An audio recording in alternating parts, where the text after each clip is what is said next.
Buenos días a todos, somos Entre Guerras y esto es Informativo Geopolítico, unos minutos en los cuales intentaremos resumirte toda la actualidad geopolítica acaecida durante el fin de semana del 29 al 31 de agosto de 2025. En Ucrania, el viernes, un vehículo no tripulado de superficie ruso recorrió unos 25 kilómetros por el río Dnieper, alcanzando e impactando un buque de la Armada ucraniana. Este ataque representa la incursión fluvial más profunda registrada en territorio ucraniano. El banco fue el Simferopol, un buque misilístico moderno que cumplía funciones de centro de mando operativo, cuya destrucción supone una pérdida significativa para Ucrania.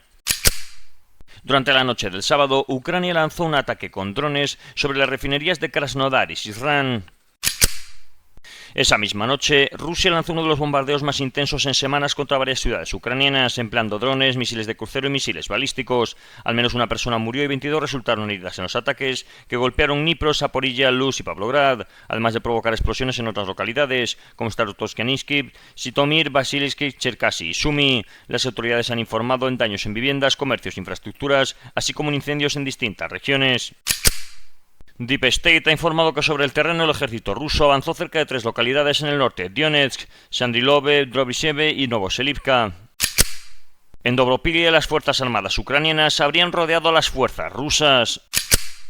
Por su parte, el jefe del Estado Mayor ruso, Valery Gerasimov, ha presentado el balance de la campaña de primavera-verano de 2025, afirmando que las fuerzas rusas mantienen la iniciativa en Ucrania. Según sus cifras, desde marzo han avanzado en casi todo el frente, tomando más de 3.500 kilómetros cuadrados y 149 localidades. Moscú ha asegurado controlar la mayor parte de Lugansk, Donetsk, Zaporilla y Gerson, además de haber logrado progresos en Kharkov, Sumy y Dnipropetrovsk. También informa de 76 ataques de precisión contra infraestructuras militares ucranianas, especialmente vinculadas a la producción de misiles y drones, y ha hablado de grandes pérdidas en las filas de Kiev. Gerasimov ha adelantado que las ofensivas rusas continuarán durante el otoño en todos los frentes de combate. Por su parte, el Estado Mayor de las Fuerzas Armadas de Ucrania ha negado las afirmaciones de Moscú, afirmando que en 3 años y medio de agresión a gran escala por parte del Kremlin, su campaña ofensiva estacional ha resultado prácticamente en nada. En particular, Kiev ha señalado que los rusos no han logrado establecer el control total sobre ninguna de las principales ciudades de Ucrania y afirma que desde principios de 2025, Moscú ya ha perdido más de 290.000 soldados entre muertos y heridos. En el plano interno, el sábado, el expresidente del Parlamento ucraniano, Andriy Parubiy, fue asesinado a tiros en Leópolis, ciudad del oeste de Ucrania. En cuanto a las negociaciones, el portavoz del Kremlin ha declarado que Putin no descarta la posibilidad de una reunión con Zelensky, pero que esta debe estar muy bien preparada. Volodymyr Zelensky ha rechazado las supuestas propuestas de la Unión Europea para crear una zona de amortiguación de 40 a 100 kilómetros, porque según él las armas pesadas y los drones ya atacan a larga distancia.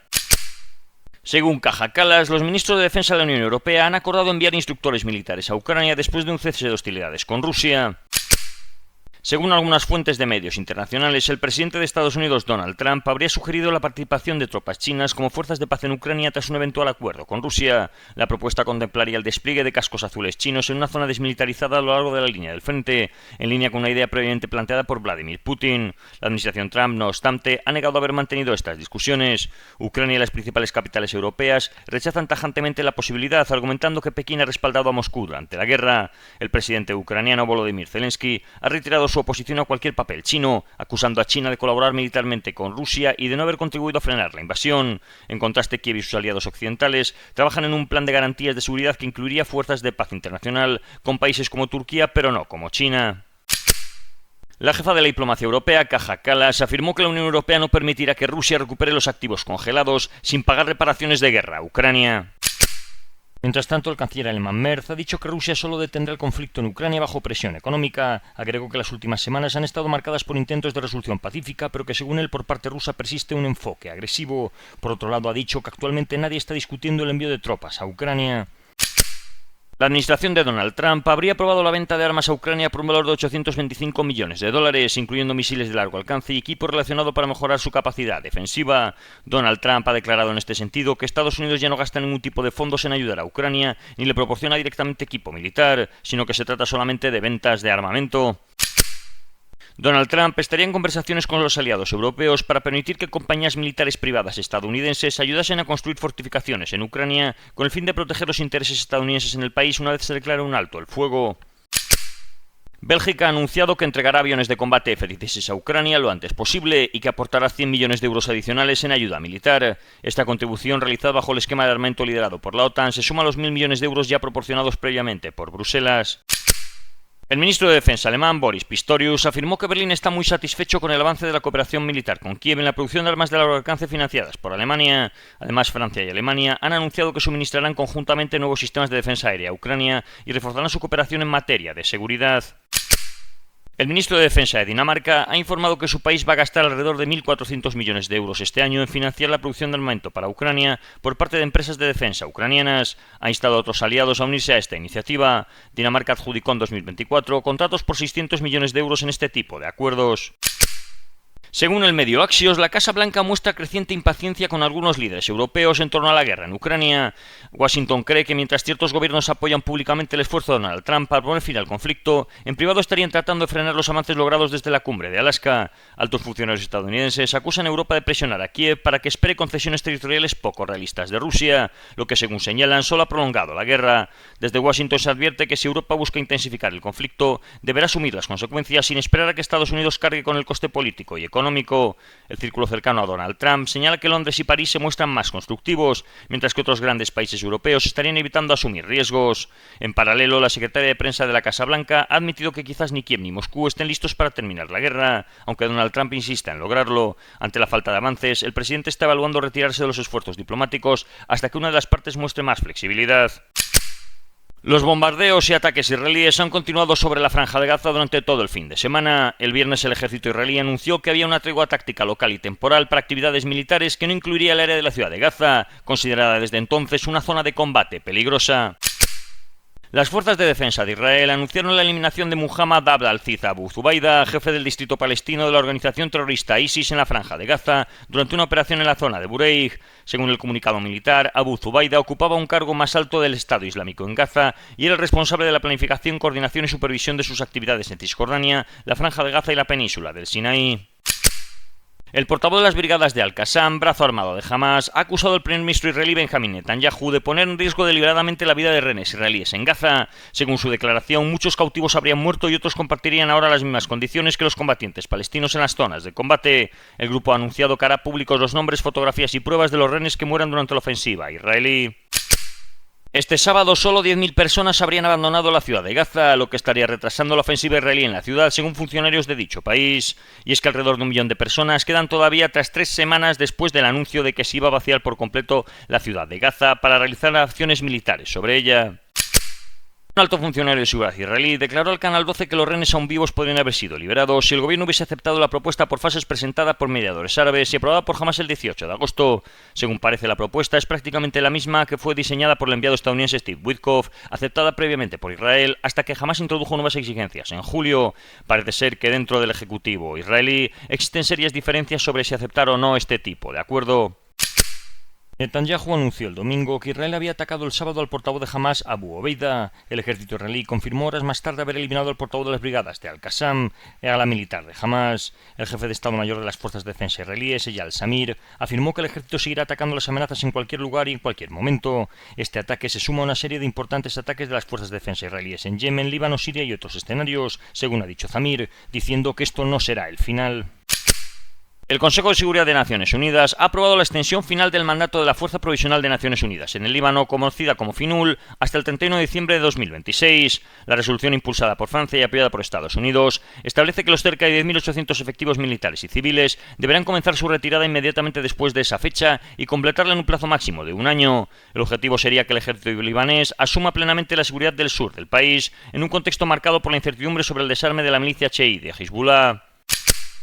El sábado las fuerzas del Mando de Seguridad Interna de Siria han lanzado una operación en la gobernación de Tartus contra lo que han considerado células terroristas, que estarían vinculadas, según Damasco, a ataques contra las fuerzas sirias estos últimos meses. Turquía ha endurecido sus medidas contra Israel en respuesta a la guerra de Gaza. El ministro de Exteriores Hakan Fidan ha anunciado este viernes la prohibición total del uso de puertos turcos para barcos israelíes, así como la restricción para que buques con bandera turca hagan escala en Israel. También se han aplicado limitaciones al tránsito de aviones en el espacio aéreo turco. Según Fidan, Turquía ha interrumpido todo su comercio con Israel y no permitirá el atraque de buques que transporten armas o municiones con destino a ese país. Además, aseguró que Ankara está preparada para realizar lanzamientos aéreos de ayuda humanitaria hacia Gaza, pendientes únicamente de la autorización de Jordania. Según diversas fuentes, el primer ministro de los hutíes, Ahmed al-Rajawi, murió junto con otros ministros en un ataque israelí a la capital del país, Sanaa, realizado el jueves. Según el ministro de Defensa israelí, Israel Katz, esto sería solamente el comienzo. Durante el domingo, las oficinas del Programa Mundial de Alimentos en Sanaa, Yemen, fueron allanadas por fuerzas de seguridad de los hutíes. Un miembro del personal del Programa Mundial de Alimentos fue detenido, aunque también hay informes de detenciones en otros lugares. Se desconoce si esto tiene que ver con el asesinato del primer ministro por parte de Israel y de otros altos funcionarios hutíes. Por otro lado, el líder del movimiento de Ansarollah, Abdul Malik al-Houthi, ha dicho que el asesinato de los ministros yemeníes y el gran sacrificio en el camino de Dios no afectará a la posición de Yemen ni oficial ni popularmente y no conducirá a ningún tipo de retroceso ni debilidad. Medios iraníes han anunciado el desmantelamiento de un equipo terrorista vinculado al Mossad en la provincia de Jorasán Rasaví, al noreste del país. Se habrían detenido a 8 personas que han sido reclutadas por la agencia de espionaje israelí a través de Internet y se les acusa de haber estado planificando ataques y preparando explosivos. La mayor flota civil y humanitaria desde que comenzó el bloqueo israelí a Gaza ha zarpado durante el domingo hacia el enclave palestino desde Barcelona. La Global Summit Flotilla ha partido con más de 20 barcos y 300 personas. En Europa, Finlandia y Polonia están considerando restaurar turberas y humedales como parte de sus defensas frente a una posible invasión terrestre rusa. En Finlandia, los ministerios de Defensa y Medio Ambiente lanzarán en otoño un proyecto piloto, mientras que en Polonia se mantienen conversaciones entre científicos y autoridades para aplicar medidas similares en la frontera oriental. Un centro de estudios alemán ha pedido a la Unión Europea un fondo de 500 millones de euros para financiar la rehumidificación de 100.000 hectáreas. El ejército lituano ha instalado dientes de dragón para reforzar la seguridad en carreteras no utilizadas en los puestos de control fronterizos con Rusia y Bielorrusia. Según el canciller alemán, Berlín estaría en conflicto directo con Moscú, ya que según él Rusia estaría intentando desestabilizar a Alemania. En España continúa la presión migratoria. La ministra de Juventud e Infancia, Sira Rego, ha declarado la contingencia migratoria extraordinaria en Canarias, Ceuta y Melilla tras la petición de sus autoridades debido a la saturación de los sistemas de acogida de menores migrantes, que actualmente triplicarían su capacidad ordinaria. Parece ser que dentro de España existen serias divergencias sobre quién debe hacerse cargo de estos menores. El gobierno español ha anulado el contrato para renovar con equipos de Huawei parte de la red de fibra óptica Red Iris utilizada por Defensa y diversas universidades. Estados Unidos habría dado de fecha límite a Madrid el 31 de agosto para que cancelase este contrato. Los ministros de Exteriores de los 27 países de la Unión Europea se han reunido el sábado en Copenhague para abordar la guerra en Gaza y posibles medidas de presión contra Israel. Sobre la mesa estuvo la propuesta de suspender la financiación europea a empresas emergentes israelíes como primer paso punitivo, aunque el bloque no ha logrado reunir la mayoría necesaria para aplicarla. Las divisiones internas son muy claras. Países como España e Irlanda reclaman mayor presión para frenar los ataques israelíes, mientras que otros aliados de Israel como Alemania y Hungría se oponen a las sanciones. Según un informe, en la última década el gasto en defensa de la OTAN ha experimentado un cambio histórico. En 2014 solamente 3 países, Estados Unidos, Reino Unido y Grecia, cumplían con la meta del 2% del PIB, mientras que en 2025 la gran mayoría de los socios europeos alcanzará o superará este objetivo. El mayor salto se ha dado en Europa y Canadá, cuyo gasto se ha duplicado hasta los 608.000 millones de dólares. Aunque Estados Unidos sigue siendo el principal financiador, con cerca de $1 billón anual, la brecha con sus aliados europeos se ha reducido significativamente. El aumento es especialmente visible en el flanco este y norte de Europa, con Polonia invirtiendo un 4,5% de PIB en defensa, liderando a la OTAN en gasto proporcional. Por su parte, Lituania, Letonia y Dinamarca también han aumentado el gasto. Y en Europa Occidental, Francia, Italia, Alemania y España alcanzarán por primera vez el 2% del PIB, mientras que el Reino Unido se mantiene estable en torno al 2,4%, mientras Estados Unidos continuará siendo el motor de la alianza. En el Cáucaso, Azerbaiyán y Estados Unidos han firmado un memorándum de entendimiento para desarrollar las relaciones económicas y de seguridad entre ambos países. En el documento se han destacado puntos como la conectividad regional, inversión económica en energía e inteligencia artificial y cooperación en seguridad que incluye tanto venta de armamento como lucha contra el terrorismo. Armenia y Pakistán han anunciado el establecimiento de relaciones diplomáticas entre ambos países, hecho que ha aumentado el optimismo respecto a los avances para un acuerdo de paz duradero y estable entre Ereván y Bakú. Pakistán, aliado clásico de Azerbaiyán, se mantenía reticente a reconocer la independencia de Armenia en favor del país musulmán, lo que habría motivado en el pasado un acercamiento entre el país armenio y la India. En Rusia, Mongolia y Rusia reforzaron su cooperación militar en los ejercicios conjuntos Selenga 2025 que se han desarrollado en la República de Buriatia. Bajo la dirección de instructores rusos con experiencia en combate, soldados mongoles han entrenado en asalto de trincheras y edificaciones, uso de drones, primeros auxilios y evacuación de heridos. Las maniobras han incluido artillería, aviación de ataque, carros de combate y fuerzas especiales, con escenarios centrados en operaciones contra formaciones armadas ilegales y la liberación de infraestructuras estratégicas en zonas fronterizas. Moscú ha destacado que esta cooperación con Ulan Bator combina memoria histórica y preparación para desafíos de combate actuales. En Estados Unidos, el Departamento de Estado aprobó la venta de un paquete militar valorado en $8.500 millones a Dinamarca, centrado en el sistema Patriot con capacidades de Integrated Battle Command System, IBCS. El acuerdo incluye también diversos tipos de misiles avanzados, radares, estación de control de fuego, lanzadores, centros de operaciones, equipos de red integrados, además de generadores y sistemas de apoyo. En nuestra querida Iberoamérica, la administración Trump ha incrementado la tensión con Venezuela tras el despliegue de fuerzas navales y marines cerca de sus costas. Oficialmente, Washington justifica la operación como parte de la lucha contra el narcotráfico, aunque diversos analistas advierten que podrían buscar la desestabilización o incluso la caída del presidente Nicolás Maduro, acusado de narcoterrorismo y con una recompensa de $50 millones en su contra. Dentro del gobierno estadounidense habría posturas divididas. Algunos funcionarios comparan la operación con el caso Noriega en Panamá, mientras otros la interpretan solo como un refuerzo de la estrategia antidroga. Aunque una invasión no parece inminente, la presencia de submarinos y tropas apunta a operaciones más agresivas, incluyendo interdicciones marítimas y posibles ataques aéreos. Maduro, por su parte, ha denunciado un plan de cambio de régimen y busca movilizar a la población ante una eventual ofensiva estadounidense. Su aliado, el presidente colombiano Gustavo Petro, ha negado la existencia del cártel de los soles y acusa a Washington de usar el narcotráfico como pretexto para apropiarse del petróleo venezolano. En paralelo, Donald Trump habría autorizado a Chevron a reanudar operaciones en el país, lo que evidencia el peso del factor energético en toda la estrategia. El presidente colombiano Gustavo Petro ordenó mientras tanto el despliegue de más fuerzas militares en la frontera del Catatumbo con el propósito de reducir al máximo las fuerzas de la mafia. Tras esta noticia, Maduro agradeció a su homólogo colombiano por tomar esta decisión. El presidente venezolano dio la orden al ministro de Defensa para que vuelva a llamar y coordine con su homólogo de Colombia la defensa de la zona fronteriza entre ambos países y que este territorio sea limpiado de bandas narcoterroristas. En Asia e Indonesia, la tensión aumentó este viernes en Yakarta tras una protesta convocada por estudiantes frente a la sede de la policía. La movilización fue motivada por la muerte de un conductor de motocicleta de transporte compartido, atropellado por un vehículo policial durante los disturbios del jueves cerca del Parlamento. Las manifestaciones del día anterior se originaron por el descontento con los salarios de los legisladores y la financiación de la educación, y derivaron en enfrentamientos con las fuerzas de seguridad. La nueva convocatoria ha llevado a que varias escuelas permitan la salida temprana de los alumnos, mientras que empresas y bancos recomendaron a sus empleados trabajar desde casa. Imágenes difundidas por medios locales mostraron la presencia del ejército en distintas zonas de la capital. Por otro lado, el presidente Prabowo Subianto envió un mensaje en vídeo en el que llamó a la calma, expresó sus condolencias y prometió una investigación exhaustiva y transparente, señalando que los agentes responsables deberían rendir cuentas.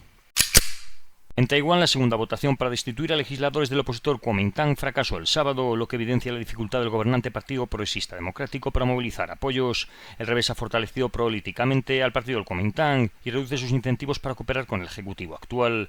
Mientras tanto, el gobierno de Lai Ching-te presentó el presupuesto para 2026, que contempla un fuerte aumento del gasto militar, pasando del 2,08% al 3,32% del PIB.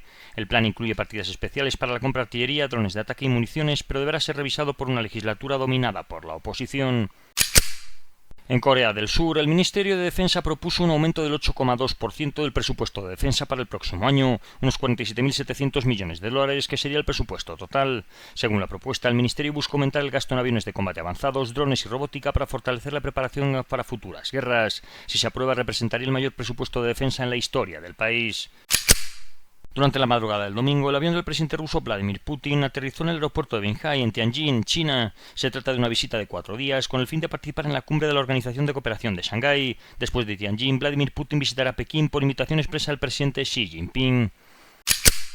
En África, la situación en Trípoli se ha deteriorado con rapidez. Las fuerzas del primer ministro Abdulhamid Dbeibah se han preparado para una posible ofensiva contra la milicia de Radá en varios puntos del este y sureste de la capital, incluyendo el complejo de Mitiga. Paralelamente, la familia de Haftar ha movilizado tropas hacia Sirte y Shaweriyev, lo que incrementa el riesgo de un enfrentamiento nacional. Convoyes militares provenientes de Misrata ya han llegado a Trípoli como refuerzo para Dbeibah. La misión de la ONU en Libia, mientras tanto, ha mostrado su preocupación ante la continua acumulación de fuerzas y armas pesadas alrededor de la capital, haciendo un llamamiento a la desescalada.